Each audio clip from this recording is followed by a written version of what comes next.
پاک friendship federation کے زیر اہتمام کشمیر کانفرنس منعقد ہوئی، جس کے مہمان خصوصی صدر آزاد کشمیر سردار مسعود خان تھے۔ اپنے خطاب میں ان کا کہنا تھا کہ بھارت مقبوضہ کشمیر میں مقامی مسلم آبادی کی نسل کشی کر رہا ہے، عالمی برادری ظلم و ستم کا فوری نوٹس لے۔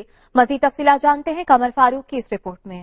سویڈن میں EU پاک فرینڈشپ فیڈریشن نے کشمیر کانفرنس کا انعقاد نے بھی بڑی تعداد میں شرکت کی۔ EU پاک فرینڈشپ فیڈریشن سویڈن کے صدر غلام محمد بلی نے مہمانوں کو خوش آمدید کہا۔ اسٹیٹ سیکرٹری کے فرائض کاشف عزیز بھٹا نے سر انجام دیے۔ تقریب کا آغاز تلاوت قرآن مجید سے ہوا۔ پاکستان اور سویڈن کے قومی ترانے بجائے گئے، جس کے احترام میں ہال میں موجود افراد کھڑے رہے۔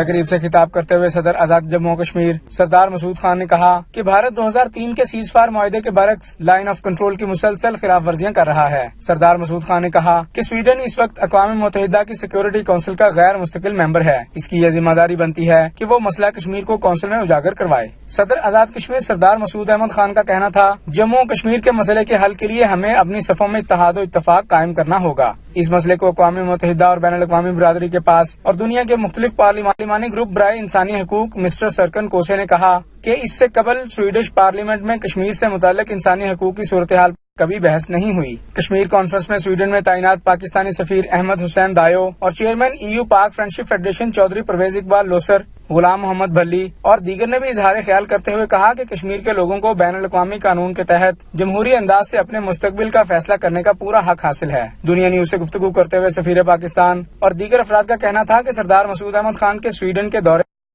Mr. President of the Kashmir, Mr. Ambassador, and other friends who is here, and we talk about the situation in Kashmir, about the human rights violences, about how we can also solve the situation in the country. It is important for me as a MP of the Swedish Parliament to continue have a dialogue with the diaspora and to continue to have discussions about how I can lift these discussions in the Swedish Parliament and in the human rights group in the Swedish Parliament.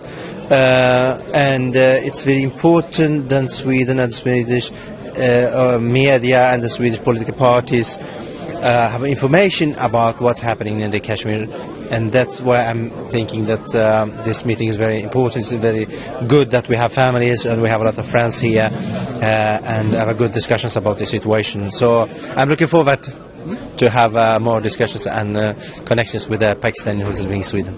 جناب صدر آزاد کشمیر سردار مسعود خان صاحب یہاں تشریف لائے ہیں اور یہاں پہ آ کے انہوں نے یہاں کے پارلیمنٹ اور سویڈش کے مختلف سیاسی نمائندوں سے ملاقات کی ہے، اور مجھے خوشی ہے کہ جناب صدر کے دورے سے یہاں پہ پاکستان اور سویڈن کے درمیان سیاسی اور سفارتی تعلقات مزید مضبوط ہوں گے۔ دیکھیں، اس طرح کے ایونٹس کیا کرتے ہیں کہ اویئرنیس کریٹ کرتے ہیں، اور جو ہم لوگ آج کل دیکھ رہے ہیں کہ کشمیر کے مسئلے پہ بہت کم بات ہوتی ہے، اور اس طرح کی کانفرنس جب ہوتی ہے تو اس کا امپیکٹ بہت زیادہ ہوتا ہے، اور ہم لوگ جو یہاں کی ینگ جنریشن ہے، ہمیں یہاں پہ پتہ چل رہا ہے کہ ہم لوگ کیسے اس مسئلے میں کنٹریبیوٹ کر سکتے ہیں تاکہ اس کے بارے میں اور بات ہو سکے۔ ہر ایک پاکستانی جو یہاں رہ سکتا ہے اپنی طرف سے کیا سٹیپ لے سکتا ہے تاکہ ہم لوگ اس سوال کو اور اٹھا سکیں ایک گلوبل لیول پہ۔ اور اسپیشلی سب سے زیادہ ضروری یہ ہے کہ جو سوشل میڈیا ہے وہ کتنا ضروری ہے ان جیسے سوالز کے لیے۔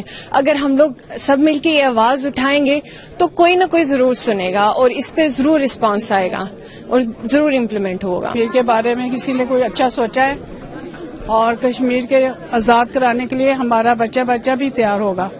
ہماری آنے والی نسلیں جو ہیں ان کو بھی ہم یہی سکھائیں گے کہ کشمیر کے بارے میں